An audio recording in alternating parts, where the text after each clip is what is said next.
Hey everyone, welcome to Co-Medicine. I'm your host, Dr. Sarah Boston, and I love this episode, you guys. It was so cool. It was so much fun. I get to talk to Dr. Janice Baker, who is a veterinarian and a veteran. We don't get to say that very often. Sometimes it's confusing when you say, I'm a vet, and people are like, oh, thank you for your service. But in Janice's case, she's a vet and a vet. It's not confusing at all. She was part of special ops. We get into some very secret special operations, you guys. It was kind of intense. It was kind of cool. And then Janice just was like, oh, I'm going to just take this acting class. As you do. Gets an agent, starts acting in commercials. What? Anyway, we'll get into all of this. She's just such an inspiration to me, and I hope you guys love this talk with Dr. Janice Baker.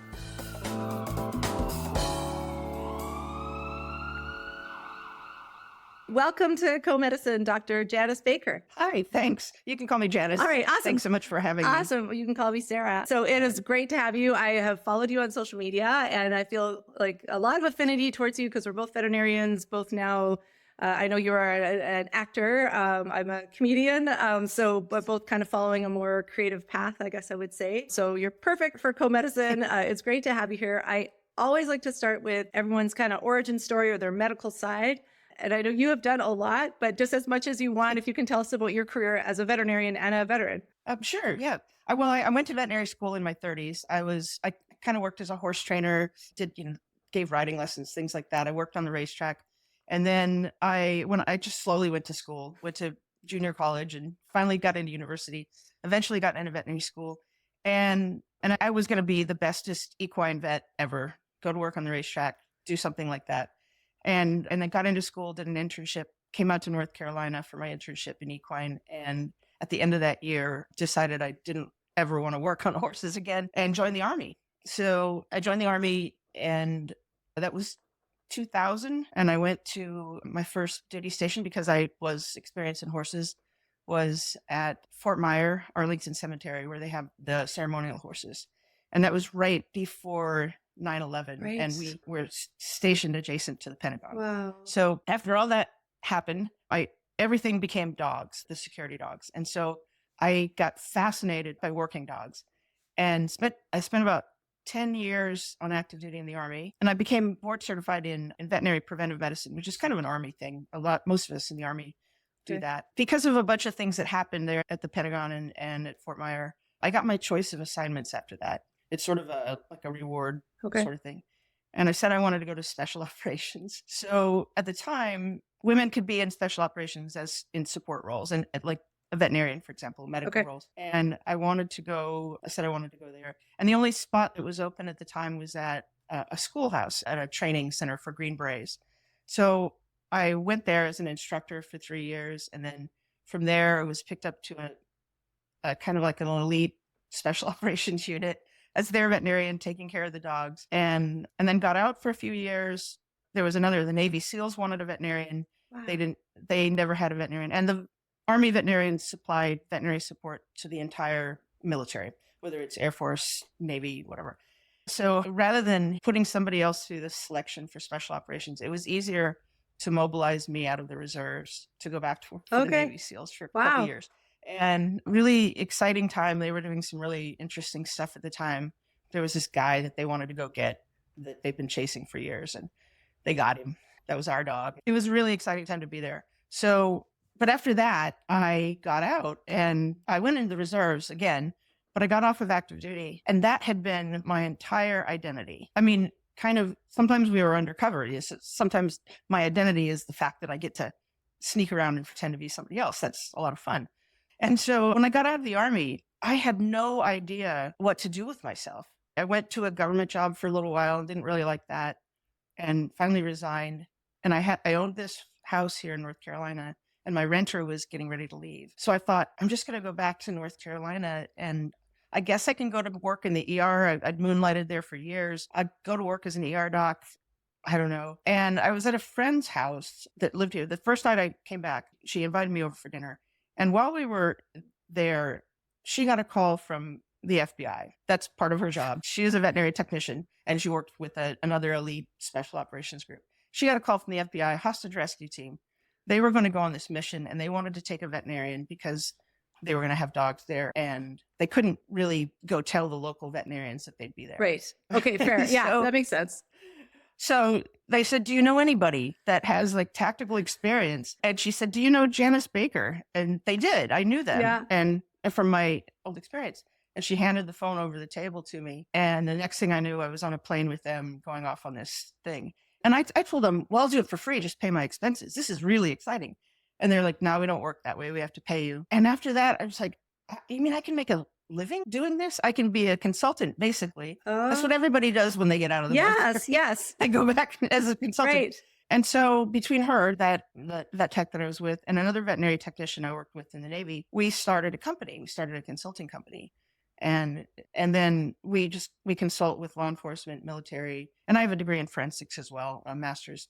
So whenever there's any kind of law enforcement thing involving animals, that's what I consult with. Okay. And I dabble in the ER still just to keep my skills up. But yeah, my career took this. I was going to be this horse vet. Yeah. And took a left turn on 9/11 and never looked back. So, but back to that, I didn't know who I was. I kind of had that little identity. So I started looking for hobbies, and I tried painting. I'm a really horrible painter. I love it, but it's okay. And I was also being very pressured by my friends and family. Go meet people. You're single. Go meet people. So I ended up taking an acting class. So I do a lot of public speaking. So I went to a studio that offered acting, public speaking coaching. And it was in this little black box theater. And when I got there to talk to the instructor, it was a class in audition techniques going on. And they invited me, come on and join.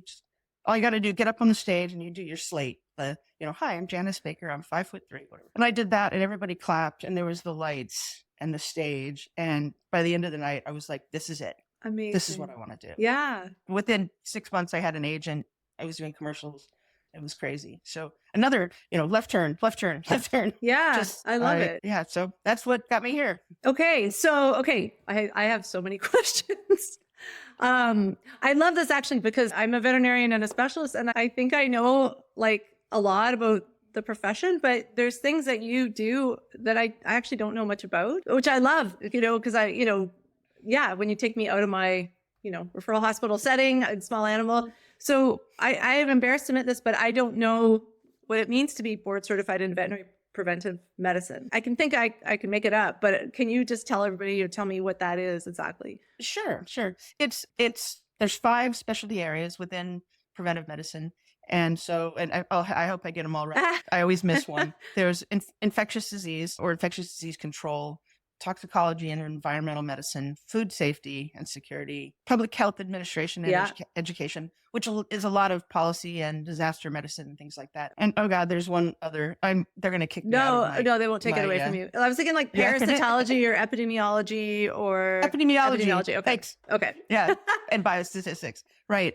It's a lot of people with that degree work for like the USDA or regulatory agencies. Okay. And the Army does a lot of that. We do a lot of just safety, disease control and safety and things like that. Okay. So that's why most of us get that. And it's one of the few, there are residency programs, formal residency programs, but it's one of the few remaining specialties that you can get a practice experience residency. Okay. Okay. So you have to log hours. You're doing your job, but you're logging hours in these different specialties. Okay. And for example, for the toxicology, I worked on a project studying lead levels in working dogs that are on gun ranges, things like that. And so you have to say, I've published in this, or I've done this work, or I spent this many millions of hours doing whatever that is. Kind of, okay. Yeah, whatever that is. Well, I'm learning. I didn't know that existed. I think that's very cool. And yeah, you can think of all the areas where veterinary medicine can help, COVID or avian flu. Right. Whatever's coming down the pipe next. So that's super interesting. Then also you have a veterinary forensics master's, you said. Right. So I'm really fascinated with that. Do you use that, or is that something you kind of did in the Army? No, I actually got that after the Army. I used the GI Bill. Oh, I had okay. this college, and I'm, here I was in my late 40s or 50s. I can't remember which, but I should use it. And this looks cool. But I do use it quite a bit in the law enforcement sort of realm. If dogs get injured in the line of duty and there's legal stuff going on with that, or for cruelty and neglect cases or dog fighting or things like that, I consult quite a bit on that. Okay, so that's kind And- of part of your consulting business that you do now. Right, exactly. So the consulting business is veterinary tactical medicine, but veterinarians aren't running around with guns and being tactical. It's supporting tactical canine and law enforcement groups. So yeah, we do a lot of training. We do basically canine first aid for law enforcement officers and things. Okay. And then the forensic consulting and a lot of research and development, a lot of research, observational research on working dog physiology and occupational health. So. Okay. All right. And I'm also, I own a German Shepherd. He probably needs a job. Right. He doesn't have one right now. Can you just speak a little bit? Because I love it when I get to take care of a working dog. I'm really fascinated by what they can do. And I know you obviously can't give any specifics, but these dogs you've had the opportunity to work with either in the military or with your consulting business, what are they doing for us? Is that what are all the things that they can do or some of the things that they can do? Yeah. I think the primary thing that they're doing that it is detection of explosives and drugs or illicit substances. But if you've ever been into an airport coming internationally and the little beagles come up and sniff your bags, those are the USDA or the customs dogs. I think they're sniffing for things like oranges, Yeah. I was on a flight to Australia and when we landed, they had their little beagles come out and this beagle got very interested in me or the person in front of me standing in line. And it turns out that they had eaten an orange at breakfast and they still had the napkin that they'd wipe their hands with in the pocket. And this little dog caught that, which is absolutely amazing. Yeah. And then all the recent events that happened, in New Orleans and Las Vegas down here, they use dogs to clear that area. For the Super Bowl, for example, they'll have dog teams go in there and just make sure that it's safe and there's no explosives or anything that shouldn't be there. And so, but in all the other things that they do, they track and find people, either lost people or people that are trying to get lost from them or trying to run away. Yeah. So yeah, so many different things. They train dogs to detect COVID, which was amazing. Yeah. Okay. Yeah. So basically and then there's the cancer sniffing dogs and things like that. Yeah. Just absolutely fascinating what they can Yeah. find. Yeah. Oh, that's really cool. Yes. My dog right now just finds things that I hide in the house, but I need to, we're going to step it up a little bit, maybe get Earl a job. We'll see how it goes. There's nose work is just a sport, a detection sport. That's a great thing for them. If they need a job, but they don't really, they're not really employable somewhere. Yeah, he might not be. That might actually be true that he's not employable. Okay, well, I love it. And also, you're not the first equine veterinarian that I've known who was equine. Their life was horses. They grew up, they could ride before they could walk. They were and then just the life of an equine veterinarian, my husband is one, it's very hard. So some people do decide, you know what, I'm going to enjoy horses. I'm going to ride horses. I'm not going to be an equine veterinarian. Maybe it's a while ago, what were the challenges that you found being why you kind of decided, you know what, that's not going to be for me? I think the main challenge was money. I was in an internship and I was starving. Yeah. And I wanted to do a residency. And I think I was probably pretty competitive for following on with the residency, but I couldn't afford it. I didn't have any outside support. And the amount that house officers or, interns and residents get paid is you really have to have a second set of income or you're living like a student for another 3-4 years. And so I was in debt. When you're doing an internship, at least here in the US, it doesn't defer your student loans because it's not it's not considered an academic degree program.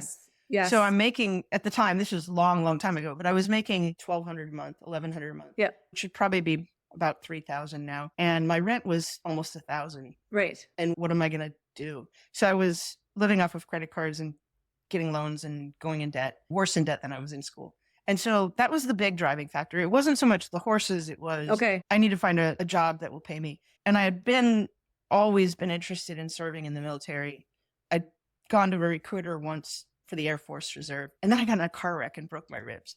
And they said, come back in a year. Oh, wow. And then I got busy with internship and all that. Okay.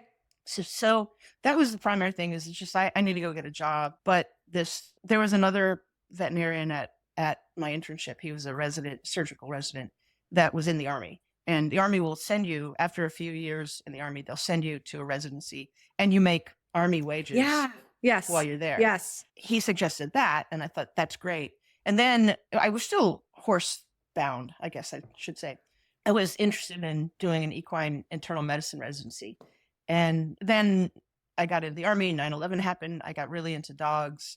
And that after I left that assignment, I really didn't work with horses anymore. And so it was a little bit more gradual. It wasn't, Okay. I never want to do this again. But what I did learn, I grew up on the racetrack in California, and the horse racing is completely different than pet horses. Yes. Or even performance horses. Yep. It's a business. They love their horses and they take good care of them, but they're a commodity. It's not like dealing with somebody's prized pet, the beloved pet. And then the performance horse industry, which out here is a lot of the U.S. equestrian team people are out here and all that, huge performance horse place. And they are so different. So different. I remember as an intern being told by a horse owner that I had to inject her horse's hocks, and assuming with steroids or some hyaluronic acid or something. And I said, but your horse doesn't need it. And she said, all the top performance horses get their hocks injected. It's like, well, it's not like Botox. It's Right. not like something you get. And trying to explain to her that, well, it's not a preventive. It's when your horse has arthritis, we give it. And so she called my advisor and shoo me out and tell him, and I just I don't want to have to deal with this. Yeah. Which you never get away from that in veterinary medicine. But that was a little bit off-putting. Like, I really want to go back to working with horses in a more business-like setting. Okay. So you prefer that. And well, that's what I wanted to at the Okay. time, which I went to Fort Myer, which is where the caisson horses are from Arlington Cemetery. Okay. And so I was the veterinarian for those horses. There's about 40 of them there. And I don't know, we just had the state funeral for President Carter. Yeah. Yeah. And they had his casket was pulled by a caisson and all that. Oh, those okay. those were the actual horses Amazing. that we took care of. And that was great because it's kind of institutionalized. I guess it would be like being a shelter vet or working for a working dog kennel. You have a client and all of the things that happen with clients happen with them as well. But it's one client or it's one versus, 100 different pet owners. So, but then my next assignment, I came down here it used to be called Fort Bragg. It's called Fort Liberty now, which is one of the biggest bases, Army forts in the country. And they did have a stable, a little riding stable, but I wasn't the veterinarian that took care of those horses. And I just gradually got away from it. So, but there was some other considerations. I went to school at an older age. My very last day of internship, my intern mate we were in different stalls in the treatment area and working on different horses. And she went to do something, give an injection or whatever to this horse. And it kicked her right here, threw her across the room. And she was young and bounced back up and she broke her collarbone. If it had been this much closer, it would have killed her. And I remember thinking like, wow, that could happen to me. And, and if you're mobile equine, you're out by yourself in the middle of the night, a bunch of other things that I just started thinking as I got older, I think I made the right choice, which I don't know what the percentage is, but I do know that a large percentage of people who start out as equine or large animal within 5 to 10 years end up in small animal. And for just a variety of reasons. Yeah, no, absolutely. I sort of observed that with my husband and some of the things you're saying. He's never been hurt, thank goodness. But yeah, I always worry. Yeah. We definitely have had colleagues who've been badly hurt by a cow or horse because they are a cow. Yeah. Yeah, they can be really dangerous. And he also worked on a thoroughbred breeding farm for a period of time where that was like one client. And I think he did like that aspect of just knowing all the horses and kind of working just with a single client on one farm. So yeah. Okay, so now you're still working. You're still working as a veterinarian, but maybe more part-time. Would that be? I do relief for the clinic that I worked at for a long time in emergency. I took a couple of years off to go do a research contract, and we were working on heat injury and working dogs. And so I did that and my consulting business. And then I came back, decided I really liked it. And last year, about Thanksgiving, I think, started doing relief work. So I work over the holidays, maybe one or two days a month, maybe. Okay. If a veterinarian goes out, I'll work, for a couple of weeks straight. Yeah. But it's enough to keep active in business with that, but I don't have to get overwhelmed with, work. And a lot of emergencies overnights, which is really, really rough. I used to love it because that's when all the really weird stuff happens. But if you work an overnight, you kill 3 days. Yes. The day before, that night, the day after to recover. Yeah. And so when I came back, I said, I'd love to come back. But I don't want to be the primary doctor. I don't want to be doing surgeries. I loved surgeries. Yeah. But when it's all, we don't have a surgeon there. We have a referral clinic, a sister clinic to ours that we can send them to. But we do most of our own surgeries like GNVs or, like emergency gastro surgeries and things. But I said I didn't want to because I don't like standing up. I mean, I admire you. I don't like standing up for hours on end. I'm just like, oh God, my back. Well, it's not good. I don't think it's good for us, for sure. None of this is good for us. No. Yeah. If you don't do it all the time, Yeah. you lose it. I had to make that decision. Do I want to get back into it and basically relearn everything? Do I really want to do that? My head is elsewhere. Yeah. And obviously, I love to learn. I love to do the CE stuff, the continuing education. But I don't think I basically would have to do an internship for 6 months or a year. And this clinic is absolutely wonderful. They have that for doctors that are transitioning from general practice to ER. You can sort of be a high-paid intern for 6 months or whatever and get your skills up. And I just had to decide, like, do I want to dedicate that time or not? And so I'm a swing relief doctor. So I see the patients in the rooms, I do the triage, and then if they need to be hospitalized or surgery, I turn them over to another doctor. That's perfect fit for me. That sounds good. And in emergency, most of it is, we say like emergency worms, they see a tapeworm for glotted or something and panic and come in. Or, all of the not really sexy emergencies, diarrhea and vomiting, things like that. Small lacerations. In the summer, a lot of snake bites. There you tons go. of snakes out here. Yeah. But yeah, and so it's basically urgent care stuff with an occasional very serious emergency. Yeah. I totally understand what you're saying as far as like, okay, how much do you put into this? Because if you put all your energy into that, then you can't do your forensic stuff. Then you can't do your acting because it's like there's only so much energy and there's only so much time. All right. That's true. Can you? I don't know if you can. You might just say no if you can't. Okay. But when you were in special ops, can I call it that? Sure. Yeah. Like, that's what we call it. What's the craziest thing you did? Maybe you can't even say. What's the I don't know. I just imagine you in a helicopter or doing something crazy. Like, did you ever do anything wild like that? I did. I think the craziest thing that I ever did where I was like, what am I doing here? I was with my veterinary technician and we were flying from one part in Iraq to another part of Iraq. And we were just doing our rounds. We would go out and visit all the sites where they had the dogs and check. I mean, if you ever saw the TV show MASH, there was a visiting psychiatrist, Dr. Friedman, that would make his rounds around. That's how he explained it. Okay. We were stationed in one place, but we would make our rounds to various little forward operating bases and things and just check up on how's it going. Yeah. Anybody got a problem with their dog? What can we do for you? And then, we might discover, this dog's been limping for 3 weeks. Well, why didn't you tell anybody? Yeah. Or sometimes, I remember just talking to a young soldier he had been in an IED blast. He was fine, but he was afraid to go back out. And we sat and talked all about his dog at home. And then I started asking him about what's it like to be in those vehicles, like the cramped vehicle. I've been in the striker things or the whatever kind of vehicles they were using, but I'm a middle-aged woman. I can pull it off that I don't know what I'm talking about. What's it like to be in one of those vehicles? And we walked over and crawled into the vehicle and he showed me around the vehicle. This is where I sit. Can you show me where your dog is when you're traveling? And he showed me where his dog was and kind of helped him relive that experience. And but I wasn't thinking that. I was just chatting with him and getting him to talk. And then when I get done, one of the other soldiers says that's the first time he's been back in the vehicle. And that was like, oh, wow, that is meaningful. But the craziest thing, we were flying and we were strapped in the seats. You're in a helicopter, you're in the seats. That's the safest place to be with the harness on. And we had to stop and pick up a bunch of other people. And they were reservists and there's always civilians there, reporters or whatever. Okay. And you can kind of tell them because when they're not in real army or military gear and their helmet's always too big, like flop to the side, whatever. And so we got out and put them into the seats because there's a limited amount of seats. And we sat on the floor and you have a little lanyard, you strap yourself to the floor. And because they need babysitting, was put them there. Okay. Well, then we stopped at another little forward operating base and we picked up a pallet of Gatorade or something like that. And they put that where we were sitting. So we had to sit in the door. Now, if you've ever seen the movies like Black Hawk Down or whatever, where the soldiers are sitting in the doorway of the helicopter. So he's on one side and I'm on the other. And we flew over Sadr City, which is the most dangerous place in Iraq, probably 300 or 400 feet off the tops of the rooftops. And I'm looking down at people looking up at us.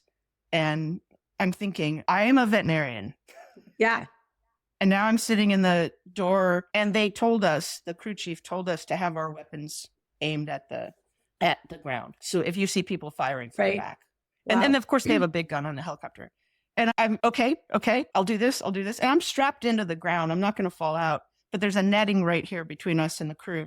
And I wrapped my arm through the netting because I was scared to death. And we flew and nothing happened. We landed and nothing happened. And we didn't really speak about it for a little while until we landed at like 4 a.m. and we were eating breakfast that morning. And my vet tech just looks at me and says, "What was that?"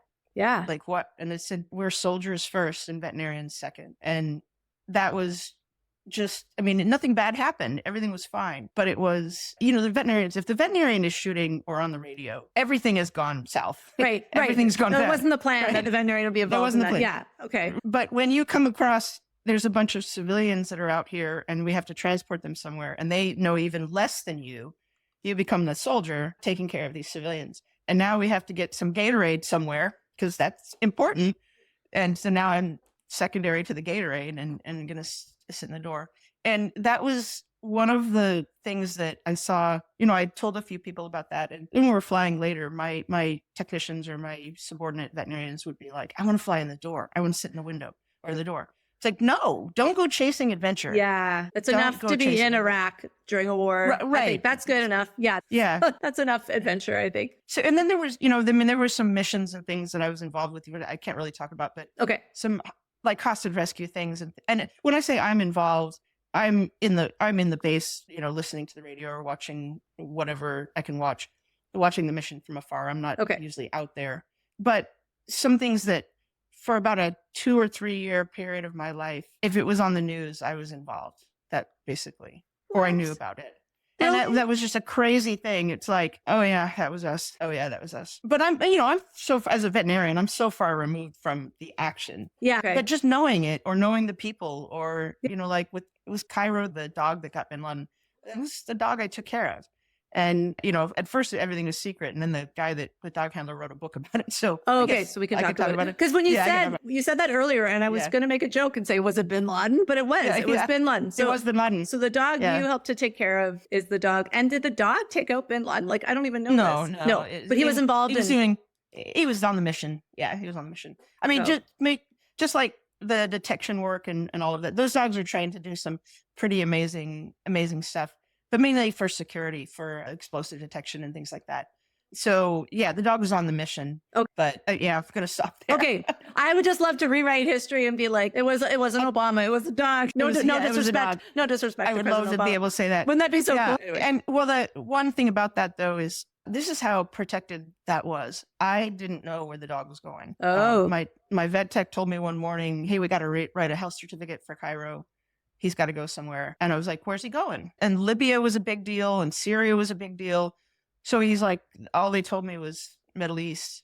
And I'm like, well, I kind of have to know. And they're like, nope. No, you don't. And so I was like, he's probably going to Libya. I didn't know. So I, did the exam, wrote the health certificate. It was a long time later. They were gone training and preparing and all that for a long time. Okay. So weeks later, my vet tech and I we were out of town training, doing a canine first aid training class for another group of people. And it was about 9:00 at night.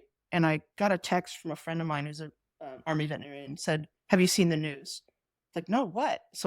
And then she didn't respond. So I turned on the news right as President Obama came up and said, "We got bin Laden." And I started trying to call my technician and he wasn't answering. He was in the room next to me. So I banged on the window, or on the wall rather. And he finally answered and I said, "They got bin Laden. They got bin Laden." And then the next day we're like, "You knew." "No, I didn't know." "You knew." "I didn't know." But you really didn't know. That's how it was very, very secretive. And then we didn't talk about it forever because people knew where I worked. My colleagues, everybody was like texting me and calling me and, "Hey, did you know about this?" And I had to just shut him down. Like, I can't talk about it. Yeah. But then the guy there's a dog handler, he's a really good guy. He wrote a book about it later. So it's like, they made a movie about it. Okay. So people know. Okay. Well, that's fascinating. Yeah. I knew you were going to be interesting, but I didn't know you were going to be this interesting. I'll be honest. It's kind of amazing. I just want to give a quick shout out to our season 5 sponsor, ScribeNote. ScribeNote is the first AI scribe in veterinary medicine, and it's amazing. If you are not using an AI scribe, you guys, you got to get on it. Check out ScribeNote. ScribeNote was founded in March 2023. It's a pretty amazing story. Katie is a veterinarian. Her brother Ryan, who's an engineer, was following her around at work, and he recognized, hey, you vets, you're so inefficient. You're doing everything twice, sometimes 3 times. Let me help you with that. I've used ScribeNote in the exam room. I'll just bring it into the room as an app on my phone, and I just let the clients know, and then I can talk to it and basically tell ScribeNote what I'm finding during my physical exam. It records it, it summarizes it, it's all there. If I have to hop to another appointment right away, it doesn't matter. I don't have to worry about remembering it all. ScribeNote's got me covered. It's also been fantastic for me for when I'm calling a client and I need to record that conversation, because we got to record everything now. If I have a 20-minute conversation, after that, I have another 20 minutes of typing, but now no more because of ScribeNote. So thanks, ScribeNote. Everybody check it out. I promise it'll make your life better. They have already helped with 2 million notes to date. That's millions and millions and millions of minutes that we get back. Thanks, ScribeNote. Okay, so I'm going to pivot to now. I like how you were just so casual. You're like, well, I just kind of stumbled into this class, and then I just got an agent, and now I'm just doing this. So let's talk about that. Like, it seems like you are a little bit of a, how to say it? Like, you kind of just, oh, this is cool. I'm going to go do this. And then it kind of works out. That's the vibe I'm getting, and which I think is beautiful. So let's talk a little more about acting. Like you said, you took an audition class, and then did you take more classes? Like, how did things evolve for you as an actor? I need to back up a little bit. One of my main jobs when I was in the Army, my last assignment on active duty was designing and running these massive medical training exercises. So, the things where you have like the fake plane crash or the fake bus crash or whatever, and all these role players, and then the people that are training come out and have to deal with it. And so that was what I learned later. That's just like directing a film. Yeah. And so I didn't know that until later. You have to cast the people. You have to train, get the people to be the role players, which is like having 100 extras on set. You have to have their transportation, and where are they going to eat, where they're going to use the restroom, how are you going to keep them warm? And then I got to go talk to the pyrotechnics guys, because they're going to have a big loud explosion, and none of my role players have ear protection. Okay. And all that stuff. So when I got out of the Army and into acting, I loved that, creating the reality. Like, how do we make this real? And so when I got out of the Army and I went to this audition thing or this class, at first I didn't realize that my old job was so relatable to that. But when I signed up, I didn't sign up just for that audition class. They had an acting bundle of 3 classes, which was like basic acting techniques. I think voice for the actor, which is the one I had gone to look for because it's all about enunciation and projection and with your voice. Okay. And then the audition techniques class. And I signed up for all 3 of them. And I was driving an hour a day up to Raleigh, training about 16 to 20 hours a week, and working at the ER on the weekends. Okay. And so I took a year to do that. But as part of that program, it's called an acting intensive. They give you all these different classes on how to get an agent, how to, you get your headshots, you do all that from the studio. And they had a panel of local agents come in from one agency came in, and they watched us do our little monologues and, all that. And then they invited who they wanted to see to come and audition in person. I was the only one in my class that got invited. I would say that most of the people in my class eventually got signed somewhere, but I was the only one that got invited. But I was also 56, I think. No, somewhere in my 50s. I'm getting lost on that. But they were all 20, 21, 22. Their goals were to be the glamorous Hollywood lead kind of thing. And mine was, I just want to have fun. I think this is really cool. And North Carolina is a huge hub for producing commercials. Okay, I didn't know that. Okay. Yeah, it's a huge commercial base. Okay. And I'd learned that from a couple of my classmates and things. And so when I went for my interview and my audition with the agent, they asked me, what's your goal? And do you want to be famous? Because at your age, it's not like you can't do it, but if they want an actor your age, they'll get Helen Mirren. They'll get some. Yeah, fair. And I said, I think that I would be happy. I mean, I'm kind of just doing this for the social thing, the fun of that hobby. was yeah. And I said, I think I'd be happy if it's very expensive too, because you pay for the training, you pay for your wardrobe, all this stuff. If I can break even on my hobby, that would be great. And I said, and I think my goal, they asked me, what would success be for you? And I said, if success would be that if someone is watching TV that I know, that I didn't tell them specifically I was going to be on TV at that time, and they said, I got a text from them. They said, "Hey, I saw you on TV today," and that would be success. And I guess that was a very realistic goal because Okay. they signed me. Yeah. And they sent me out on things like extra work, background work. When I lived in California in college, I did a lot of background work, Okay. extra Cool. work. Okay. But Cool. Everyone everywhere did? in the Bay Area, everybody did. Yeah, it was Okay. a fun thing. All the college students would do extra work in the summer or whatever. So I'd been on set and things, but it'd been 20, some more than that years, 30 years. Yeah. And I remember that being fun, but at the time I didn't want to be an actor back then. Okay. It pays pretty well and it's fun. And sometimes you meet a famous person and Yeah. And so, but flash forward, they sent me on to do extra work and little tiny productions in town, like local commercials and things, to get set experience basically. And they said, don't expect us to send you on anything great for the first year. You're not, and also casting directors don't know you. So when we submit you, they're not going to pick you because they don't know you. They're not going to invite you to audition. 3 months into it, I got an audition for a grocery store commercial, which was a union job, and I booked it. And just boom, ultimately, to be fair, I was cut from the commercial in the end. But you got it. That doesn't matter. I got it. Yeah. It still pays. You still get residuals. Okay. But I got my union eligibility, and which I didn't. North Carolina is a non-union state, so it's better to stay non-union and get more work. But I'm eligible to join Screen Actors Guild. And then suddenly, with that eligibility, I started getting all these SAG opportunities. Okay. And well, I have to back up. I'm getting ahead of myself. That's okay. It's all interesting. Before I had an agent, I got on there's a bunch of different platforms like Actors Access and Backstage that you can submit for roles and things. And I saw an audition or a casting call for, it's an industrial. It was a training film for a big mega church thing. Oh, okay. Okay. And so it was one of those things where they show like a 10-minute film about a family problem. And then they go to breakout sessions and discuss, what would Jesus do or whatever. So I'm not very religious, but I don't care. Whatever. Yeah. Faith-based film, it's work. And so I submitted my audition. I submitted my request for an audition. I got an audition. I didn't have a studio. I didn't have no, I'm in my studio. I can completely tape everything myself here. I taped it against a wall in my living room that I had to take a picture down on.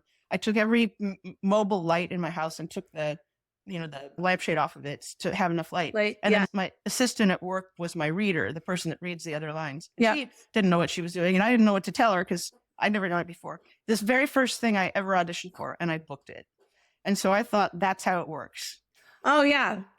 That's been my experience, Janice. Yeah. Every audition you just get. Yeah. You just get, right. And that kind of really messed me up for about 6 months because then it never happened again. Right.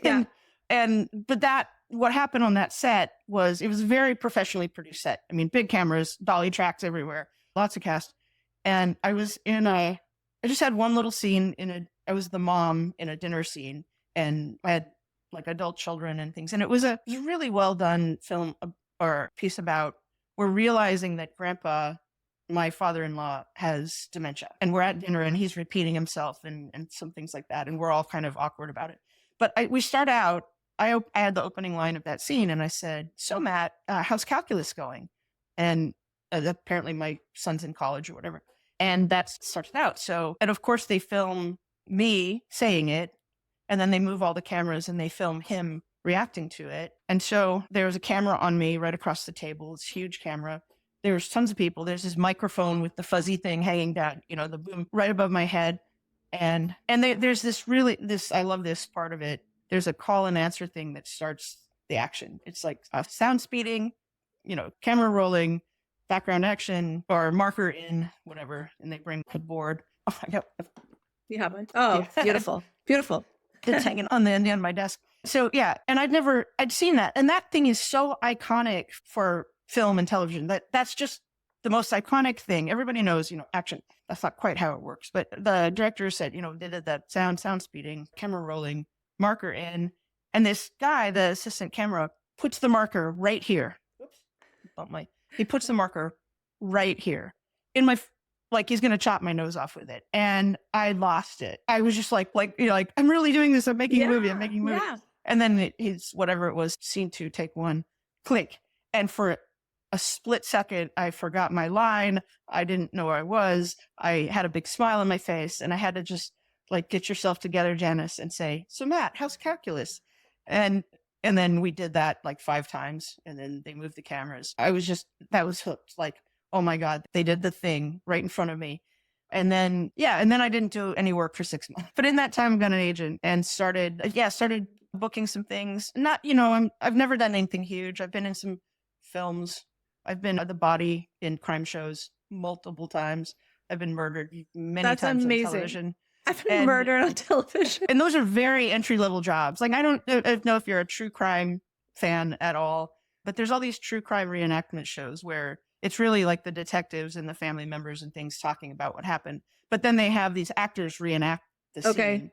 And it's very blurry. They never really show your face very well, so a lot of times from the side. And you're cast based on how much you look like the actual people. Okay. Which means there has been multiple times where and your audition is just a slate, just, saying your name and all that. And it's not like usually reading lines or anything because you don't talk. You're dead. It's all, you're dead. Dying. Or it's all voiceover. Okay. And I mean, it's like the detective talking about what happened and then them showing you. And if your character is talking, like being interviewed by the detectives in the reenactment, they use the actual voiceover from the real interview. Oh, really? The other person's voice. Really? So it's not you anyway. Okay. So they're very, very entry level, very fun. And you get cast based on how much you look. Well, apparently there's a lot of people that look like me that have been murdered. I don't know what that says. I don't either. And the first one I auditioned as the suspect, the murderer. They call him the suspect. They're very the way they film these and produce these. They're extremely respectful to the real people that were involved. So they don't say the murderer. They call him the suspect and the victim. And so I auditioned for the suspect, and I looked quite a bit like her. Yeah. But my hair was short and she had long hair. So they tried some wigs and things like that. And they've ended up casting somebody with longer hair. And they cast me as her sister who rats her out to the police. Oh, okay. And then I started just getting hired on these things and getting murdered. And getting shot murdered. a lot. Wow. Yeah, getting burned up in a fire. But they're, like I said, they're very entry level. Because you're not really doing speaking, acting or whatever. But they're so much fun. Yeah. And it shouldn't be fun. Because it's a murder show. They're just very easy to do. And they're filmed in Knoxville, Tennessee, which is about 5 hours from here. But so a lot of people from our area, from the Southeast, get their start there. And so I did quite a bit of those, and then I got cast in a TV show, a very small role of a courtroom drama thing. And, I had some speaking lines and things in that. And then just kind of started getting picked up and doing more and more work. And last year, I really didn't do much work at all. I did a grocery store commercial, and in November, I played the President of the United States in a film. In a film? In a film. But my role is really small. I am going to be on a TV set in the background giving a speech. Okay. And the leads are in the front. Doing That's still cool. So it's still cool. Yeah, what a cool role. And it was all green screen. I just went in for like an hour into a studio, and they're going to green screen the Oval Office in behind me, I guess. Okay. But yeah, that was kind of cool. Cool to see a female president too.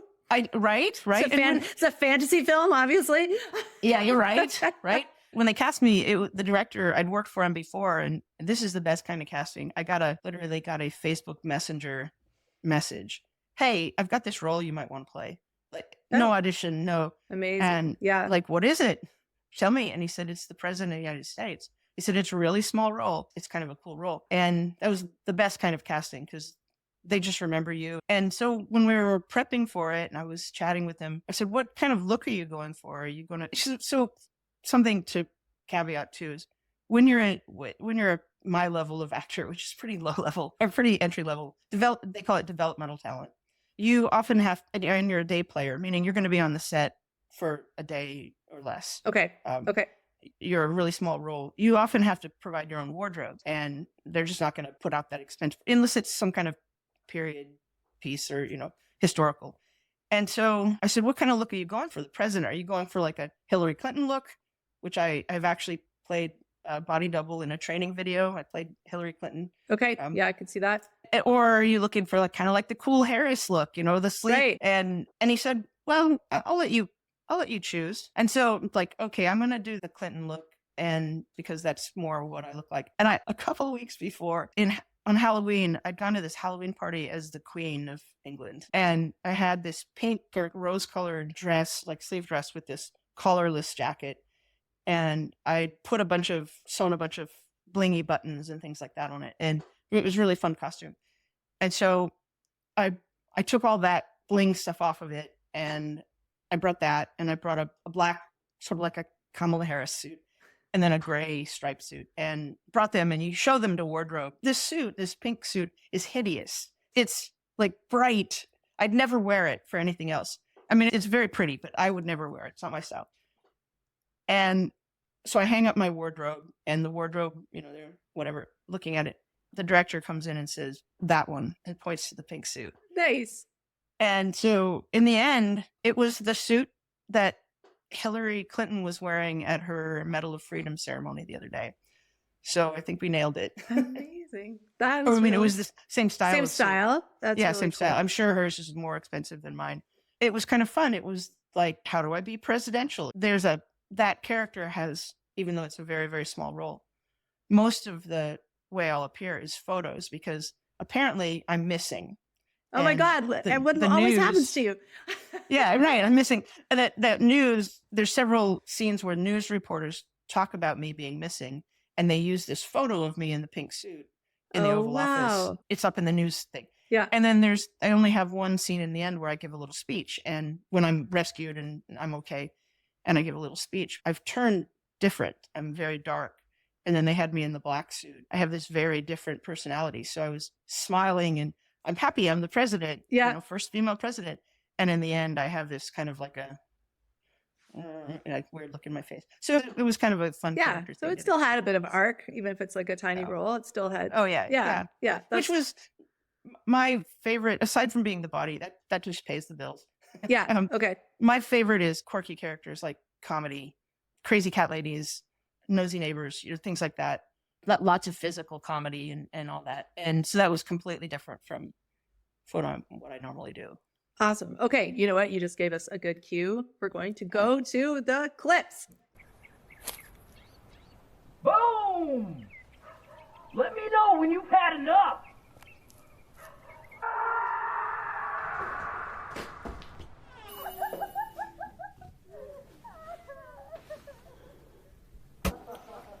Good heavens. Yeah! Fire. That's my car. Janet, is that James? you? Yeah. I sold you that house. Yeah, great interest rate. Yeah. Well, so how's the house? Terrible. Termites everywhere. Oh, that's too bad. Hang on, I've got a great exterminator for you. Hold on. It's called Smith & Wesson. Thank goodness. Is Edgar here? I've been trying to contact him for 2 days now. I'm sorry, Miss. Edgar died a couple days ago. My name is Silas. Will you be finishing my cat then? That was great. Thank you so much for sharing that with us. I want to ask you, and I'll be honest, I'm asking a little bit for myself, but if you had someone hypothetically who had a career in medicine, who was maybe doing comedy hypothetically and interested in pursuing acting, because a lot of comedians do, and I am to some degree, I have an agent. I've done a lot of auditions. I have Right? not booked anything yet. I feel your pain. Yes. And I actually had one. You were making me laugh because I had one that they actually asked for me. I think because of the comedy. It was a comedy. It was a famous comedian who was producing it. I was so excited that they asked me. And it was like, I auditioned to be Jesus. I was so excited. How fun. So excited. So excited that they asked like a middle-aged woman to be Jesus. Yeah, so excited absolutely. about I don't know if I can say. But anyway, so excited about it was like a famous comedian producing the show. And I was like, oh my God. Oh. And a little bit like you, like, this is it, this is great. Yeah. But yeah, didn't book it. But I had a lot of fun. Like I had a lot of fun playing, like just with the audition, it was super fun. And I sort of I try to take that attitude of like, just have fun with the audition. Don't worry about the outcome. But there is moments where like, okay, well, I have two questions for you. One is like, I struggle with this. I've gotten actually quite a lot of auditions, but how much effort do you put into it? Because like I could spend 12 hours, like memorizing the lines and getting my wardrobe and getting, like working on this audition, forcing my husband to read the lines with me, Right. and then sometimes I'm like, oh my God, like, why am I doing Why am I doing I this? almost feel ridiculous because I'm like, there's no way in Right. hell I'm going to book this. But then if you don't put effort in, it's kind of the whole thing with being a creative, right? If you don't put the effort in, you're not going to get it. But then if you put like 6 hours of work into it and you don't get it, you feel worse. So, okay, that's my first question. Right. If you want to just answer, like, what is your sweet spot for how much effort you put into doing these taped auditions to feel like I did enough work, but I didn't waste Overdo time? it. Does that make sense? Yeah. Yeah, absolutely. So I'm at a point now where I mean, I've done hundreds, probably like you, hundreds of auditions. My audition to success rate or to book rate is probably 5%, 10%. Okay. I think that's pretty normal for our area. And I'm able to pick and choose what I want to do. So my effort depends on what I'm going to get out of it career-wise. If it comes from my agent and it's a commercial there's a casting director that I've worked with a lot that's booked me before. If it comes from them, I'm going to do it because they've booked me before. I'm going to put effort into it. And I'll go into that effort a little bit more here in a second.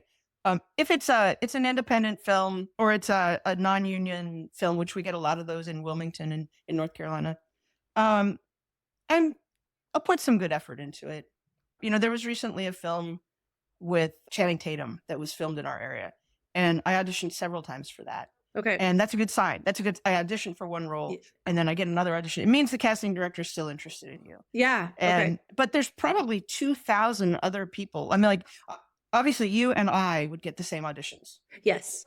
Right? We get the same auditions. And all of my friends that are my age, we don't even look the same. We get the same audition. Right. And so everybody was auditioning for this. And I was really hopeful. And so I was it's a union film. It's a film with Channing Tatum. It's a big deal. I'm going to stop everything and put all my effort into this. And I'm going to go to a studio and get a reader, which a lot of times I just do it over Zoom. I have a Zoom reader. Because I live in the middle of nowhere. There's no one out here that does acting. And so, but I'm going to go to a studio, or I have a friend about an hour from here that we get the same auditions. Yeah. Hey, did you get that? Yeah, I did. Let's get together tomorrow and do it. And then we can read for each other. And she has a really nice studio. Yeah, it really depends on how much I'm going to get out of it. And our standards drop for sure. I have a friend who says, I'm not going to do the crime reenactment shows. I'm better than that. And she is. She's better than that. But last year was really slow for both of us. Okay. And so she got a crime reenactment show. She's like, I'm on it. I'm going to do this. I'm going to go get murdered. Yeah. And because you're not doing anything else. Okay. Or we'll kind of justify it like, well, I'm going to go do this student film. There's a wonderful film school. The University of North Carolina School of Arts is about an hour and a half away from here. Okay. And that's where a lot of us get our start doing student films. Okay. Very, very well produced, very well professional set. But they don't pay. Yeah. It takes a weekend and you have to learn all your lines and all that. And, when you start getting a lot of work or decent work, you're like, I'm not going to do student films. That's not worth it. Or sure, I'll audition, but I'm not going to put a lot of effort into it. Okay. I'm not going to drive somewhere and get an acting. I get poached for a lot of my big. Okay. If it's a really big one, I have a coach or a couple of coaches. But if it's like, oh, this is another commercial for that same casting agency or casting director that I've worked with multiple times, I know what they want. I'm going to do it at home, but I'm going to do it and it's going to be good. So the memorizing lines, I remember my first acting class, we had a little 2-paragraph monologue. It took me 8 weeks to memorize it. And I still forgot my lines during the final performance. Now I can look at that and memorize it in the morning. Yeah. It'll come in overnight from my agent. I'll get it like 11 o'clock at night from my agent. I'll look at it once. And the next morning while I'm having my coffee in the morning, I'll memorize it. And then I'll get online with one of my coaches or a friend and practice it and then tape it in one day. So I don't know if it's like that with you. It got easier over time. Yeah. It's not, well, the memorization I don't think is too hard. Although sometimes I find like it depends on the quality of the script too. Because sometimes I'm like, are you getting, like, I'm like, no. And like I've gotten some that are more medical, like a nurse or whatever. Yeah. And I know that's wrong. Like, I'm just like, this is wrong. Like, I'm like, I can act in this and help you write it better. Right. I don't ever say that, but sometimes I'm like, oh, and so it's like, I find sometimes that's hard to memorize because I'm like, this is not how you would say this. This doesn't make sense. Yeah. People don't talk that way. Exactly. People but don't talk that way. I admit, like I tape the lines to the light. And I don't know Oh, if yeah, right. like I memorize them, but then I just am like, it's kind of like backup, and nothing's very long that I'm doing anyway. Like it's like a page Yeah, or whatever. me neither. So yeah, but I don't know. I just sometimes I've like really struggled, and I've put in, it depends what else is going on too, right? Like sometimes I have Yeah. nothing else going on, and I think it's a hilarious role. Oh, yeah. And that like, I'm like, oh my God, this would be amazing. Like, yeah, I had about 3 or 4 in a row that I was like, this is it. You know, Wasn't you it? know that But feeling yeah. of this, I did it. You can go away from an audition going, I did a good job on that. I'm really proud of that. Yes. And you're just not what they're looking for. Yes. And that I love though, looking at seeing commercials that I didn't book or shows that I didn't book and seeing who they cast. Oh yes. And you know, sometimes it's like, oh, she did a great job. Yep, they got a good one there. Yeah. And then and sometimes it's like, oh gosh, I auditioned as a veterinarian. I auditioned in the role of a veterinarian for a commercial for a big veterinary drug company. So I guess it's probably a digital commercial or an Yeah. And so they said, and be with a real horse if you can. Well, we have a friend up in Raleigh who has a horse, and Elliot has been in multiple auditions. Anytime anybody needs a horse, Sam trots out Elliot and we use him. And so I was wearing scrubs, and it was the owner is also supposed to be older, and it's an older horse and an older owner. And you're telling them that it just says improvise a line where you're talking to the owner and reassuring them that everything's going fine. And so my friend, who's an actor as well, she got an audition as the owner. So we auditioned together and with Elliot. And they said, but being a real veterinarian or veterinary technician or real veterinary professional is a plus. Yeah. Great. So here I am, 50-something-year-old woman. I'm listening to the horse's heart in the right place. Not like listening to his shoulder or whatever. And then I say, I think you guys are going to be just fine. And I pat him on the shoulder, and great audition. So proud of it. And they cast a woman who's half my age. And awesome. that's just like, yeah, that one hurt. I'm a real veterinarian. And she's not. No. That was the other thing. She's not. Oh my God. I looked up, figured out who it was, looked her up. And that one, on the terms of rejection, a lot of actors say, I can't handle the rejection. In a commercial here in North Carolina, for a small role, there was 2,000 submissions from agents. Yeah. And 200 got auditions, and 10 got a callback, and 3 got put on hold, and the client picked one person. You didn't get rejected. You just didn't get picked. That's great. We have to have that mentality. Yeah. That it's not rejection. It's just, and then when you do get picked, oh my God, when I got picked for that grocery store commercial, the director told me later, we worked on some other projects after that.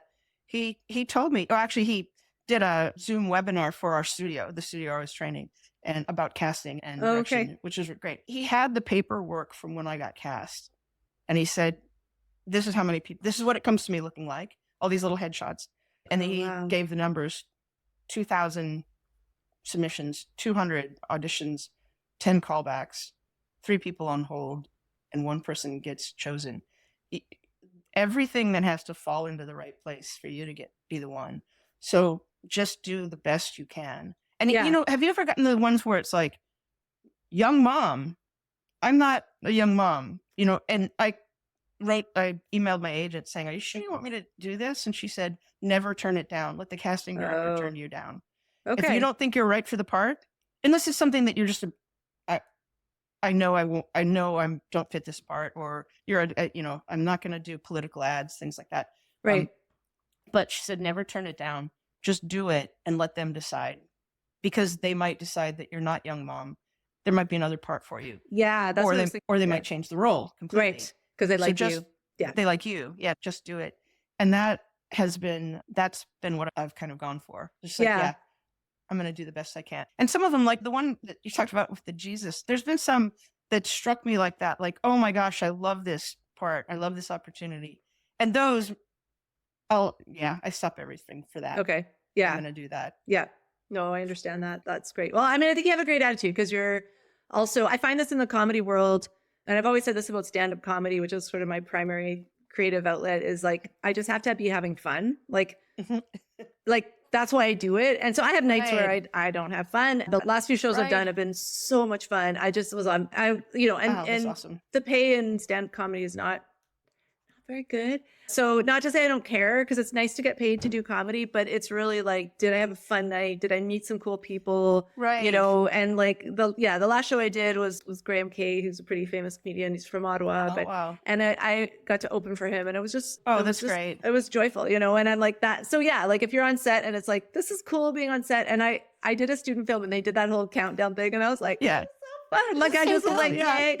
So I think that is a great attitude. And it sounds like you still are doing coaching and training and like kind of keeping up with that. Oh yeah. That fills in the space too when there's no work going on and you want to keep your momentum. There was from probably August to mid-December last year, I was so busy with my business. I needed to buy a new car. My car had 325,000 miles on it. It was running great, but I drive everywhere for work. I need a reliable car. Yeah. So I needed to buy a new car, and I had to focus on making money and I worked a lot in the ER and all that to set myself up to where I could pay off a bunch of bills and then have a car payment again and a big down payment. So I didn't really get to do a lot of acting, and I had to decline a lot of auditions, which is painful. Yeah. And I would still do auditions where it's like, I'm going to go ahead and do it. I know I don't have time to shoot this, and I'm going to do this audition because they're probably not going to, odds are you're not going to get cast. Right. Do this audition to keep my agent happy and, you know, like I'm trying, and keeping in touch with them to let them know like, hey, I'm still with it. I have to kind of focus on this for a while. But then I would read any chance I got when a friend needed a reader over Zoom or whatever, I would do that because after that I was excited and like, yes, you know, let's do this. And if I could it's really hard for me to take classes that last, 8 weeks long now because I never know where I'm going to be. Okay. But if a weekend workshop or something like that, I'm going to take this and get jazzed up about it. So the training, not to mention even in veterinary medicine, we have continuing education. Yeah, absolutely. You have to continually train but just keeping the enthusiasm. Yeah.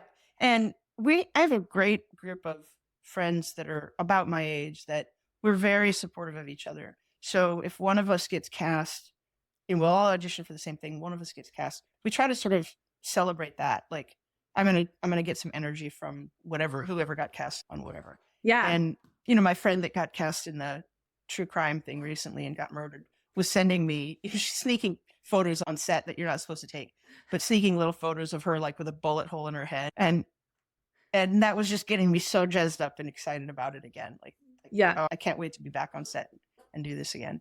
Oh, that's awesome. Okay. Well, I think that's all kind of great advice. When you have a Zoom reader, they're like just on a computer, but then you're filming it with something else. You're not filming it on Zoom. Yeah.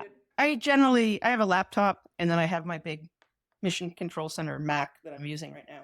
Okay. And so they will be on the laptop. And I try to position it, if I'm doing it here in this room, I try to position it so they can see me in frame because they can give me advice about I'm moving too much in frame or whatever. Oh, cool. And most of my readers are actors of my level, but some of them they're very good at coaching. Like some of them are farther along than I am.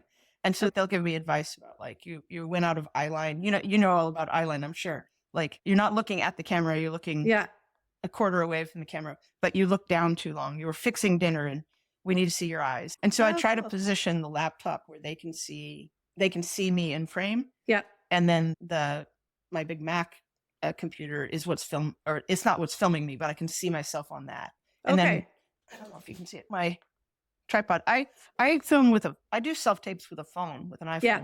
Okay.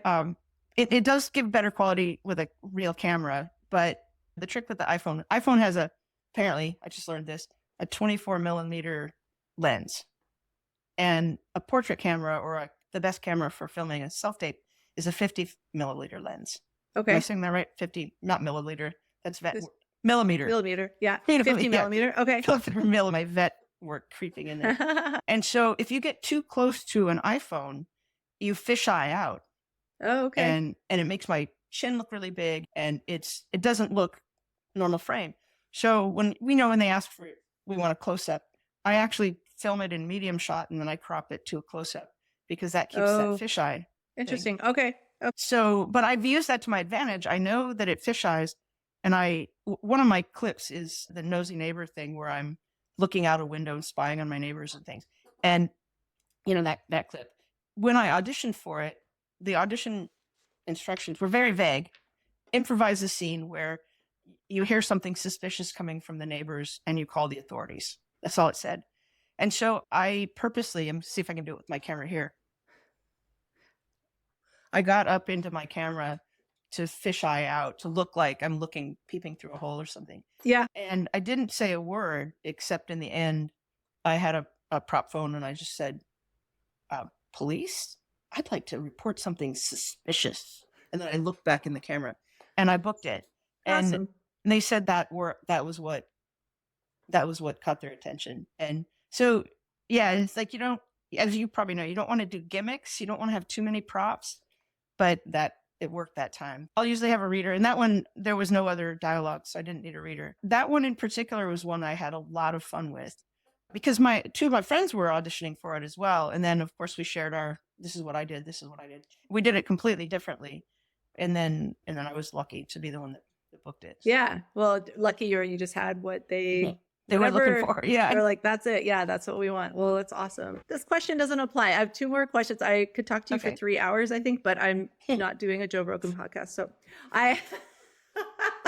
So no disrespect to Joe Rogan or his podcast, but it's just, I don't do 3-hour podcasts. So I don't know if you can even answer this, but I always ask people, like, if you could do just your creative pursuits and kind of leave veterinary medicine behind, like you seem like you have it kind of balanced out, but more acting, bigger roles, but that meant, that time commitment meant that you weren't able to do veterinary medicine, or like, would you do that? Financially, it's the same, but I would. you do that? Yeah. Yeah. Okay. I'm ready to move on. I'd still love veterinary medicine. I probably would still consult in some way. Yeah. I mean, my business runs itself. Well, I have people that I can turn my business over to and they run it. If I can't go to a training course or something like that, I send my crew out there and they're perfectly capable of doing it without me. I just need to do the admin stuff. I probably would still be involved. One thing that I found that I really like those rural vaccine clinics. We go out to underserved areas and things. So I'd probably do something like that, if that makes sense. Okay. Because I don't really need to keep up on a lot of the latest. I don't have to really put a lot of effort into keeping up on emergency medicine or whatever to go out and give vaccines all day. And so but I would. Yeah. If I had the opportunity, I've talked about it a lot. For example, if I got a series regular in Atlanta, I would get an apartment in Atlanta and then still have my house and come home when I wasn't working. If I could afford it, depending on what it paid. Yeah. Yeah, absolutely. Okay. I would do that. Okay, cool. I like that you're so definitive. I always answer that question in the most wishy-washy way possible. And I think whenever I talk about it on the podcast, like it changes. Like if you follow me, sometimes I'm like, hell yeah. And so it's like, oh no, I still love being a vet. So anyway, I'm glad that that's great. Well, I'm almost retirement age, so to speak. I'm almost at the age where I would be expected to retire. Okay. I didn't really plan for that very well. So I have my Army retirement to fall on, but yeah. And so I have to kind of keep working. But if something came along that was paying the bills, more creative, I would do that. Okay. That's great. Okay. Now we're at the last question. I don't know if you know this, but I don't know if it's ever going to happen, but you know what? You're a veterinarian and a veteran. So maybe you'll be able to convince Ken Jung. He's my dream guest. I'm trying to get him on the podcast. Here we are. We're in season 5. So you're not talking to me anymore. You're not talking to our listeners. Just Ken Jung. If you could please just invite Ken Jung to come and be a guest on Co-Medicine. Okay. But to caveat that, going back talking to you, going back to the beginning where I said I lost my sense of identity coming out of the military. It is so important, especially for veterinarians, that our identity is more than just being a veterinarian. Yes. You have to have at least 3 legs of that stool, right? So you have to have 4. If one breaks, the others hold you up. So like if you have family, if you have your veterinarian, if you have a hobby or maybe your faith or whatever else drives you as a person, you have to have more than just being a veterinarian, because you can have that bad day or that bad job. You don't get along or whatever. And as you know, unfortunately, the rate of suicide in our profession is extremely high. And fortunately, I've never struggled with that. I've never been there, but I have been around people who have. And I had to find my own identity outside of being a veterinarian and an Army to survive, basically, to stay mentally healthy. Oh, I love that. Yeah. So- No, thank you for saying that. I was thinking about that when you were saying it, because you've had several identities. You know, you're like Oh yeah. veterinarian, equine veterinarian, and then it was like military, still a veterinarian, but almost a bit overshadowed because you're part of the military doing some like pretty crazy stuff. So like that becomes like a second, I would say a second identity almost, like you're both, Sure. you know, and then yeah, losing that, it is tricky. And I think when you start going into the creative pursuits, like I've had so many people say to me like, oh, so you're not a vet anymore, or do you still do surgery? I'm like, I'm 60% of the time, like I still do surgery, but even the fact that I'm still working 60%, it's almost like it, I don't know. I get the sense people are like, oh, you're just doing the comedy thing. I'm like, well, you can do both. Yeah. And I think that a lot of veterinarians don't know that. I've got to do this. Yes. This is what I'm supposed to do. I'm supposed to work in general practice, or I'm supposed to do surgery. I'm supposed to do this thing. And they don't know that they can look outside of that. They Yeah. don't. And also, as you know, being a performer or performing arts, not everybody is that supportive of us. No. It's frivolous. It's, what are you doing? What are you wasting your education for, right? Yes. Yeah. Yes. So having permission to do that. So to Ken Zhang, Okay. Dr. Yes. Zhang, Ken, Yes. one professional to another. You are so inspirational to people like myself and people in our profession that it's okay to do that. It's okay to be very serious in medicine, but also not take yourself that seriously as far as being a comedic actor, but taking that seriously and putting that effort into it. So, Dr. Zhang, you are so inspirational to so many of us that if you come on this show and you talk about that and why that's okay to pursue that, you could literally save lives. Like a doctor. Saving Like a doctor. lives. Yeah, exactly. Okay. You could be the one who saves that person mentally and emotionally and lets them pursue the thing that's truly going to make them happy. Oh, I love that. I always try to imagine someone's driving around listening to this crazy little podcast of mine and like it does something to them. So you just made me think of that. Like I like to imagine some medical professionals just having like the worst day and they're like, what am I doing? Why am I not playing the violin? Why am I not, I don't care I really don't care. Doing triathlons, be a teacher. I don't care. Why am I not doing that? That's what I really want to do. And then maybe they do it or they take a step towards it, right? They just go to an acting class. They just go to an improv class. They just, whatever. I don't care. It doesn't matter. But yeah, something creative. I think it's good for our brain. So I love that you brought that up. I love your invitation. I love meeting you. I'm glad I know you more as not just a virtual friend. I guess still virtual, but I'm glad I got a chance to talk to you. Thank you so much for being a guest on Co-Medicine. Oh, thank you so much for having me. It's been great. And that wraps up another episode of Co-Medicine. Thank you so much for listening. It is great having you here. If you have been listening to Co-Medicine from the beginning, thank you. If you're new to Co-Medicine, thank you and welcome to our Co-Medicine community. It is wonderful to have you here. I want to just give a shout out to Mark Edwards, who wrote the music for Co-Medicine. He's a comedian, an actor, a musician. He's going to be famous, you guys. And then you'll be like, is that the same Mark Edwards? And I'll be like, yeah. He's my friend, you guys. I know him. And he wrote the song. He's amazing. Also, big shout out to Dustin Bays. Thank you for editing the show and producing it. I appreciate you because I don't know how to do that stuff and I don't want to learn. Yes, it's willful ignorance, I think, at this point, but I'm so glad Dustin is here with me, helping me out with the show. And thank you for being here. If you enjoyed this episode, please like it, share it, do all the things, review it. If you're a sponsor or a potential sponsor, call me. That would be great. If you don't like the show, I don't know why you're still here.